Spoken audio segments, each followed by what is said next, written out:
नमस्कार। जीसीटी के इस ऑनलाइन प्लेटफॉर्म पर मैं मुकेश बाकर आप सभी का हार्दिक स्वागत करता हूं। तो आज का अपना टॉपिक रहेगा स्टोक की कर्ल प्रमेय, स्टोक्स कर्ल थ्योरम। अब है एक साइंटिस्ट था स्टोक नाम का, उसने एक थ्योरम दी। उस थ्योरम का बिल्कुल छोटी सी थ्योरम है और बहुत ही इंपॉर्टेंट है, क्योंकि यहाँ पे आपको यह एक छोटी सी थ्योरम है, वो आप देखोगे बिल्कुल इजी है और हम इसको याद कर लेंगे। लेकिन ये जो स्टोक की थ्योरम में कर्ल प्रमेय है, उसका यूज, उसका उपयोग है आगे के जो चैप्टर्स हैं उनमें बहुत ज्यादा है। डायरेक्टली लिखा हुआ होगा कि जैसे कि आ गया all of integration b dot D a या डीएल, तो उसका मान है किसके बराबर होगा, तो हमें उसका मान है स्टोक की कर्ल प्रमेय के अकॉर्डिंग ही लिखना होगा। ठीक है, तो करते हैं अपने क्लास स्टार्ट।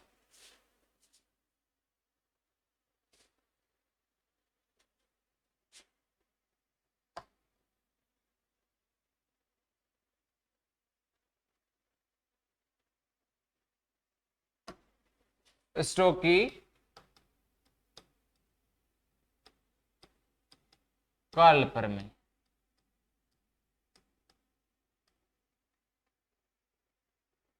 इसमें भाई ये क्या कहता है कि एक कोई बंद पृष्ठ लेना है जिसका किसी पथ के अनुदिश जो कर्ल है वो वामावर्त दिशा होती है उसकी। उसको समझने के लिए पहले हम उसका चित्र बना लेते हैं कि जैसे कि इस टाइप का कोई क्षेत्रफल ए है। ठीक है, ये क्षेत्रफल ले लिया ए, और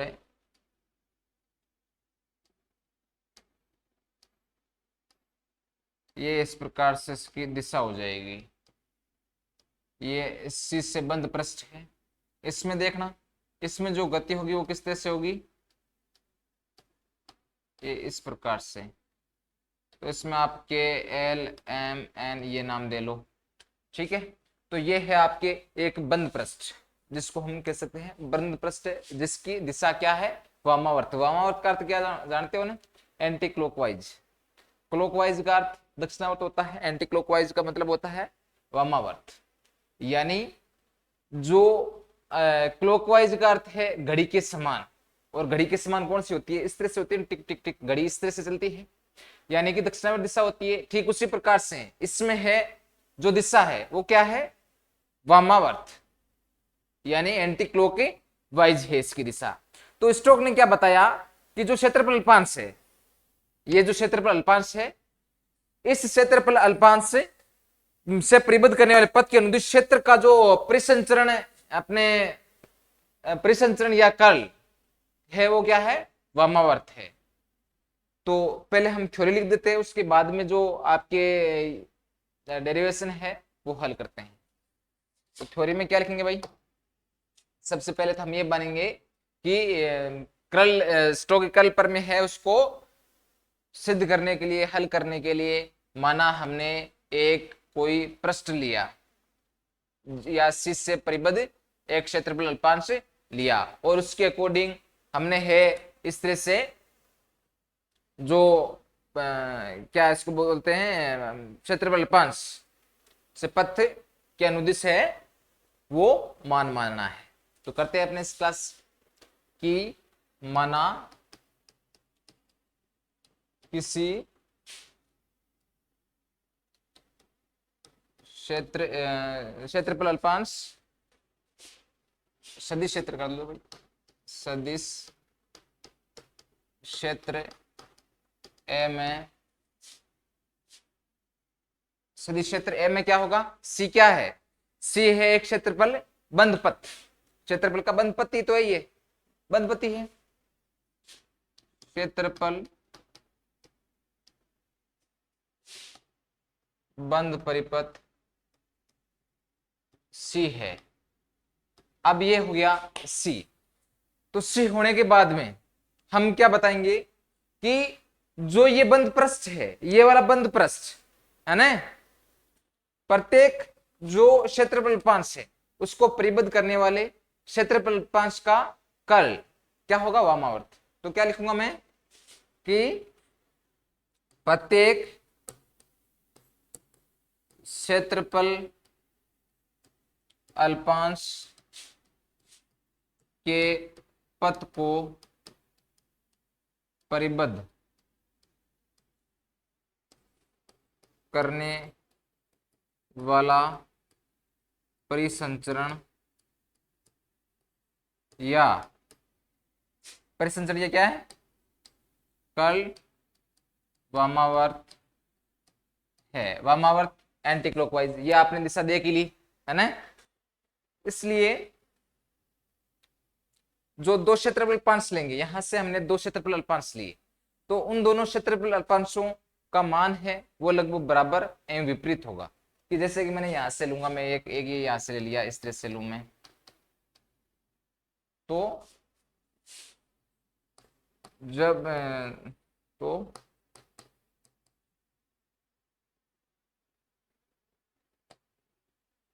दो क्षेत्रफल अल्पांशों का उभयनिष्ठ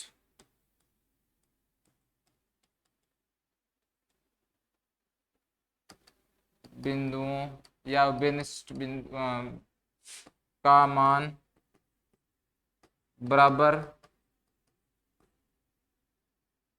व विपरीत होगा। ये स्टोक ने बताया कि यहाँ पे जो मान है वो बराबर होगा, उभयनिष्ठ जो बिंदु है, जो उभयनिष्ठ मान लेंगे तो उनका मान है वो बराबर और क्या होगा, विपरीत होगा। स्टोक ने बस यही बताया। अब इसका क्या है, हमें क्या करना है, गणितीय रूप लिखना है। तो गणितीय रूप में इसको क्या लिख सकता हूं, गणितीय रूप क्या है, गणितीय रूप वैसे तो आपको पता होगा कि अपने बी डॉट डीएल सदिश क्षेत्र लिया तो हमें सदिश के अकॉर्डिंग लिखना है। कि मैंने जैसे लिख दिया कि बी डॉट डीएल, बी है यहाँ पे, ए क्या है, क्षेत्रफल अल्पांश ले लिया, लेकिन यहाँ पे जो हमने है वो क्षेत्र क्या लिया, ए वेक्टर, ए वेक्टर लिया। अरे ये लिया था ना सबसे पहले सदिश क्षेत्र, तो सदिश क्षेत्र क्या लिया, ए वेक्टर, तो उसके अकॉर्डिंग क्या हो जाएगा, ये डीएल वेक्टर। क्लियर है। अब है इसका समाकलन, समाकलन क्या होगा, कैसे, एल यहां से यहां तक मान लो उभयनिष्ठ बिंदु यहां से ये ले रहे हैं, तो कैसे एल ये हो गया। सेकंड वाला बराबर में क्या हो जाएगा, बराबर में मान यही रहने वाला है, मान यही रहेगा, लेकिन चेंजिंग क्या होगा, चेंजिंग इसमें इतना ही होगा कि ये एल से क्या हो जाएगी इसकी लिमिट, और ए वेक्टर डॉट डीएल। मैंने कहा था ना कि स्टोक की प्रमेय के अकॉर्डिंग है, इनका मान बराबर होता है लेकिन क्या होता है, विपरीत होता है। तो यहाँ पे क्या आ जाएगा, माइनस आ जाएगा। अब भाई ये बताओ मुझे कि यहाँ पे बराबर में ये इधर माइनस है, तो जब मैं इसको इधर लेके आ जाऊंगा तो ये क्या बन जाएगा, प्लस में हो जाएगा। प्लस में होगा तो मैं इसको क्या लिखूंगा, इंटीग्रेशन ऑफ के से एल ए का वेक्टर डॉट डीएल का वेक्टर प्लस एल टू के A vector dot DL vector equal to क्या हो जाएगा, 0 हो गया। क्लियर है इतना। अब यहां से हम क्या जानते हैं कि जो मान है कौन सा, यहां पे ये जो पथ दिखाई दे रहा है ये वाला, इसके जो पथ सी है उसके अलावा जो भी उभयनिष्ठ बिंदु लेते हैं उनका योग हमेशा क्या प्राप्त होता है, शून्य प्राप्त होता है। तो मैं क्या लिखूंगा कि बाह्य परिसीमा, बाह्य परिसीमा क्या है, सी है ना। अरे बाह्य परिसीमा क्या, सी तो है, मैंने लिया था ऊपर सी लिया था, तो बाह्य परिसीमा सी के अतिरिक्त सभी अल्पांश, परिसीमा सी के अतिरिक्त अन्य सभी क्षेत्रफल अल्पांशों के उभयनिष्ठ अभिनिष्ठों का मान शून्य होता है। अब इनका मान जब शून्य होगा तो इसको मैं क्या लिख सकता हूं, होल ऑफ इंटीग्रेशन, यानी कि एक बंद पर परिपथ है उसके अकॉर्डिंग इसका योग हो जाएगा, और इसका योग क्या होगा, कि होल ऑफ इंटीग्रेशन ये सी हो जाएगा कि कोई भाई ये परिपथ ये परिसीमा वाला हो गया, तो इसको क्या लिखूंगा मैं, वेक्टर डॉट डीएल। ठीक है, अब ये क्या होगा, इन साराओं का योग हो जाएगा, तो होल ऑफ इंटीग्रेशन ये हो गया डी सी ए vector dot D L vector, इसको मैं लिखूंगा। इतना भाई क्लियर है। अरे यहाँ पे ये कैसे है, ये जो मान है मैंने इस सी के अकॉर्डिंग किस तरह से मान प्राप्त किया, पूरा क्लियर है। तो अब आगे देखना आप, तो इसमें है कर्ल की परिभाषा अनुसार हम क्या जानते हैं, कर्ल की परिभाषा अनुसार ये लिखते रहना है ना भाई, सारे साथ में लिख देना। कर्ल की जो परिभाषा है उसके अनुसार हम क्या जानते हैं कि कर्ल कर्ल जो आपके ए, और हमने यहाँ पे ए लिया था और एन यहाँ पे क्या हो जाएगा, ए वेक्टर एक मात्रक, इक्वल टू होता है आपके limit d a tends to 0, ये हो जाएगा 1/DA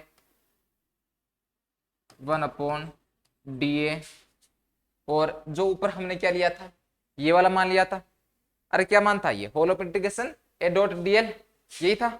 तो whole of integration a dot dl के कर्ल की परिभाषा के अकॉर्डिंग इसका मान होता है। अब जब कर्ल के अकॉर्डिंग ये मान होता है तो भाई इसको मैं उससे कंपैरिजन करवा सकता हूं, कोई दिक्कत नहीं है। कंपैरिजन जब करूंगा तो इसका मान क्या हो जाएगा, तो ये यहां से क्या हो जाएगा, whole of integration d C A vector dot DL vector equal to क्या हो जाएगा, ये वाला मान, यही होगा।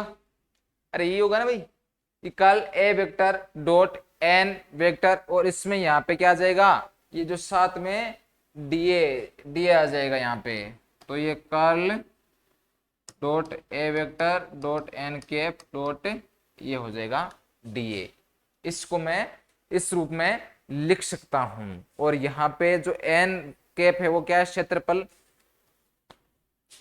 एन कैप क्या है, डीए के सापेक्ष लंबवत इकाई सदिश है। भाई एन कैप के बारे में आपने पता है कि एन कैप है वो क्या है, एक इकाई सदिश है, एकांक सदिश है, मात्रक सदिश जिसको कह सकते हैं। अब देखना यहाँ पे, अब है लास्ट 2 स्टेप में अपने जो व्यंजक है वो प्राप्त होने वाला। कैसे कि यहां से हमारे पास में ये कि प्राप्त हुआ है, कौन से वाला, तो अब यहाँ पे जो n vector dot D a vector है वो क्या है, एक एकांक सदिश है। एकांक सदिश है तो उसको मैं क्या लिख सकता हूँ, डी ए। तो उसके अकॉर्डिंग ये क्या हो जाएगा, A vector dot D L vector equal to curl A vector dot D A, यही होगा। इसको आप नंबर दे दो, समीकरण नंबर 2 दे दो। ए कौन सी होगी भाई, एक आप नंबर दे दो इसको, एक नंबर ये हो जाएगी। तो यहां से इसका मान उसमें रख देते हैं, तो समीकरण 2 का मान 1 में रखने पर, अब यहां पर ये क्या है, a dot D l equal to curl a dot D a. तो यहां से ये मान कहां पे रखेंगे हम, इस वाले समीकरण में, जो कि क्या है, होल ऑफ इंटीग्रेशन सी, यही है ना। तो whole of integration c A vector dot DL vector equal to क्या है, समीशन में है मान, अरे समीशन में दिया मैंने, ये वाला रहा यहाँ पे भाई, कहाँ है ये वाला summation, whole of integration d C a dot D l a vector. तो यहाँ पे क्या लिखेंगे, यहां से ये हो जाएगा समीशन। अब यहाँ पे ये चीज ध्यान रखना भाई, whole of integration d c ये इसका मान है, ये डी सी वाला ये है ना। तो यहां से ये मान हमें प्राप्त हुआ है, तो इसको मैं क्या लिखूंगा, curl A vector dot D A, ये हमारे पास में समीकरण प्राप्त होगी। इतना क्लियर है भाई। अब यहां से हमें एक स्टेप और बढ़ने वाली है, इसमें वेक्टर लगाना मत भूलना भाई, ये वेक्टर है ना। तो अब है यहां से ये लगभग अपने कंप्लीट है। ये तो कब है, जब हम किसी क्षेत्रफल अल्पांश ए के सापेक्ष इसका समाकलन करते हैं, क्षेत्रफल अल्पांश का मान निकालते हैं। यदि हम कोई सरफेस किसी पृष्ठ के सापेक्ष मान निकाले तो यहाँ पे क्या आ जाएगा, उसको हम क्या लिख सकते हैं कि डायरेक्टली उसका मान कि यहाँ पे जैसे कि समीशन आया हुआ है, डायरेक्टली उसमें जब करेंगे तो मैं इसको क्या लिखूंगा कि whole of integration a dot dl तो सेम ही रहने वाला है, ये तो सेम ही रहने वाला है, इसमें तो कुछ भी चेंजिंग नहीं हुआ। सॉरी, यहाँ पे ये वेक्टर नहीं लगाया, ये तो सेम ही रहेगा। और इसके साथ साथ में क्या हो जाएगा, जैसे कि हम किसी पृष्ठ के सापेक्ष कर रहे हैं तो पृष्ठ के सापेक्ष इसका समाकलन क्या हो जाएगा, इंटीग्रल ऑफ एस, यही होगा। अरे जो ये मान दिया गया है curl A vector dot D a vector, उसका समाकलन क्या हो जाएगा, समाकलन of curl A vector dot D a vector, और ये किसके सापेक्ष हो जाएगा, किसी एक्स एस, एक क्या है सरफेस, यानी कि एक पृष्ठ है उसके सापेक्ष इसका इस समाकलन हो गया।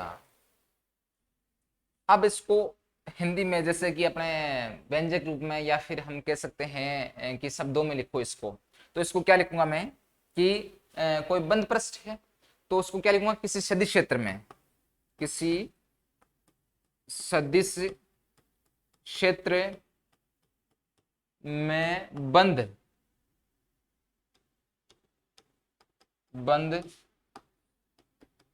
पृष्ठ। अब ये बंद पृष्ठ हो गया, किसी सदिश क्षेत्र हो गया, ये बंद पृष्ठ इसी को बोलते हैं, बंद पृष्ठ हो गया। बंद पृष्ठ द्वारा परिबद्ध क्षेत्रफल, द्वारा परिबद्ध क्षेत्रफल अल्पांश के अनुदिश,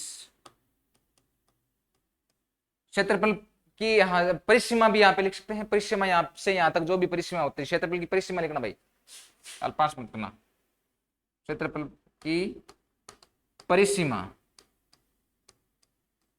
के अनुदिश, परिसीमा के अनुदिश ये, अरे ये हो गया क्षेत्रफल 5 बंद पृष्ठ हो गया। इस क्षेत्रफल पर जो है उसका परिसीमा के अनुदिश, ये जो परिसीमा दी गई है उसके अनुदिश सदिश क्षेत्र का, सदिश क्षेत्र का रेखा समाकलन, रेखा समाकलन अभी तो हमने इसी का लिखा है, अब क्या लिखेंगे, इसका लिखेंगे, उस क्षेत्र से परिबद्ध क्षेत्रफल, उस क्षेत्र से परिबद्ध हो गया, परिबद्ध। अब क्या है, परिबद्ध क्या है, सदिश क्षेत्र, परिबद्ध क्षेत्रफल से परिबद्ध सदिश क्षेत्र, सॉरी सदिश क्षेत्रफल नहीं हो, सदिश क्षेत्र करो, ये सदिश क्षेत्र ही तो है, सदिश क्षेत्र के समाकल, सदिश क्षेत्र के कर्ल, वहां पे क्या लिखा, सदिश लिखा है क्या, क्षेत्र के कर्ल हो गया ना, ये रहा कर्ल, कर्ल के समाकलन के बराबर होता है, इसे ही स्टोक्स की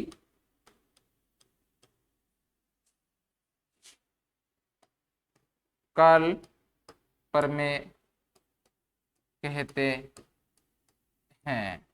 बस भाई यही है आपके स्टोक्स की कर्ल प्रमेय, आराम से लिख लेना, समझ लेना, और ये आपका छोटा सा डेरिवेशन है, इसमें कुछ भी नहीं है।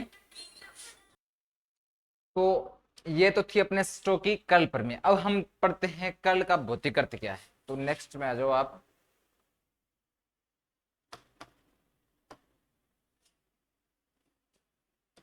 कर्ल का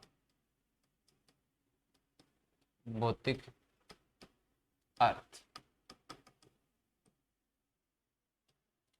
कर्ल का भौतिक अर्थ की सदिश क्षेत्र का, सॉरी सदिश क्षेत्र लिख देना,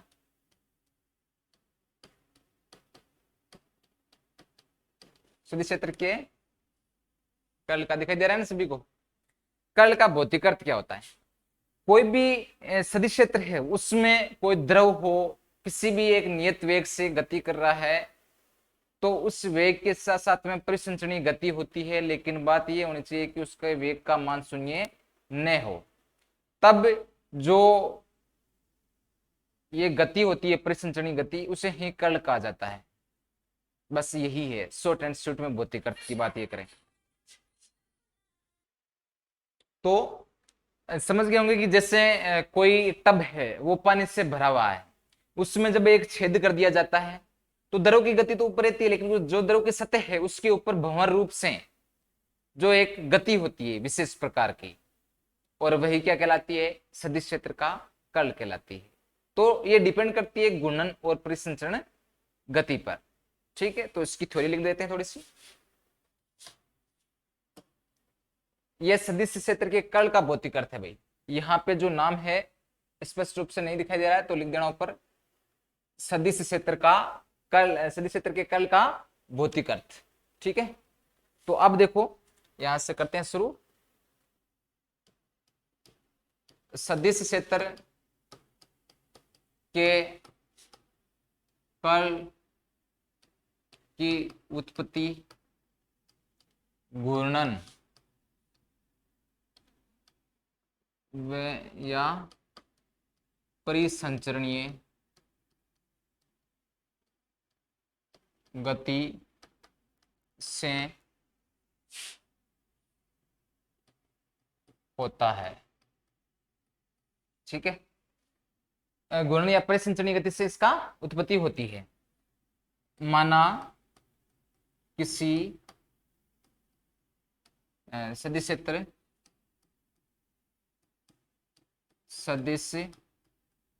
क्षेत्र में द्रव का वेग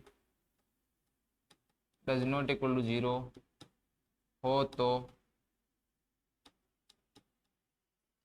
वेग जो है उसका मान 0 नहीं हो, v does not equal to 0। जब वेग जो सदिश क्षेत्र है उसमें द्रव का वेग 0 के बराबर नहीं हो, ठीक है, तो क्या होगा, तो परिसंचरणीय गति या तो किस तरह से होगी, इस तरह से, या इस तरह से होगी। इसके लिए समझने के लिए माना किसी द्रव से भरे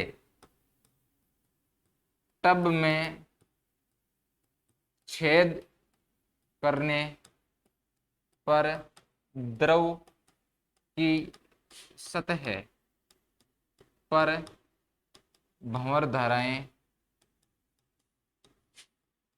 उत्पन्न होती है और वे धाराएं द्रव की गति के साथ साथ घूर्णन या परिसंचरणीय गति करती है। ठीक है, इससे ही सदिश क्षेत्र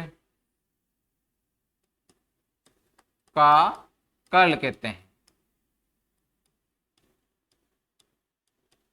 बस ये है कर्ल, समझ गए। तो सदिश क्षेत्र का कर्ल क्या है और स्टोक्स की प्रमेय, कर्ल प्रमेय, उसके बारे में आज की क्लास में हमने अध्ययन किया। अब है एक बार आप रिवाइज करना, सारे पढ़ना, और जो कर्ल है उसका तो मुझे लगता है कि जब आपको बताया तभी आप समझ गए होंगे, लिखने की कोई आवश्यकता है नहीं, फिर भी लिख लेना। तो अब नेक्स्ट टॉपिक है, एक नई जो क्लास होगी उसमें करेंगे। तो आज के लिए इतना ही, धन्यवाद।